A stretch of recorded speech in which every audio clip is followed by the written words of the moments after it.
बिस्मिल्लाहिर्रहमानिर्रहीम। अस्सलाम वालेकुम वरहमतुल्लाहि वबरकातुहू। फ्रेंड्स, उम्मीद है कि आप सब खैरियत से होंगे। एक और न्यूज़ अपडेट लेके आपके साथ हाज़िर हूँ। खरूज नहाई की मुद्दत गुजर गई और सफ़र ना कर सका तो क्या करना होगा।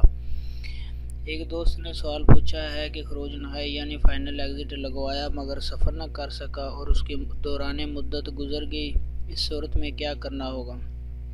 जवाज़ात से इस सवाल के मतलब दरियाफ्त किया तो उन्होंने बताया कि खरूज नहाई लगाने के बाद 60 दिन के अंदर अंदर सफ़र करना लाजमी होता है। अगर सफ़र ना किया तो 60 दिन से कबल इसे कैंसिल करवाना ज़रूरी होता है। अगर आपने खरूज लगवा लिया है और उसकी मुद्दत 2 मंथ होगी यानी कि 60 दिन, अगर आपने इसको नहीं जाने का प्रोग्राम तो आप उसको 60 दिन से पहले कैंसिल करवा सकते हैं, यानी कैंसिल करवाना लाजमी है। अगर मुद्दत गुजर जाने के बाद फाइनल एग्ज़िट कैंसिल कराने पर जुर्माना किया जाता है। खरूज नहाई की डेट गुजर गई और अब वो कैंसिल करवाना है तो उसके लिए जुर्माना अदा करना होगा।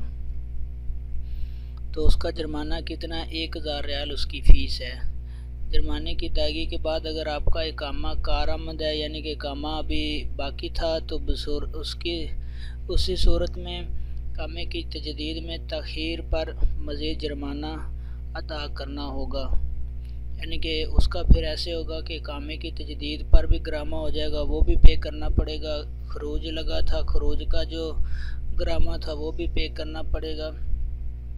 और अगर आपने खरूज लगवाया है और आप खरूज पर नहीं गए और उसकी मुद्दत जो गुज़र गई है तो उसकी मुद्दत भी 60 दिन होती है, उसे भी कैंसिल कराना लाजमी होता है। कैंसिल करवाने के बाद दूसरा खरूज लगता है। तो ये न्यूज़ अपडेट आपके साथ शेयर कर रहा था। अल्लाह आप सब कामयाब नासर वाला निगहबान।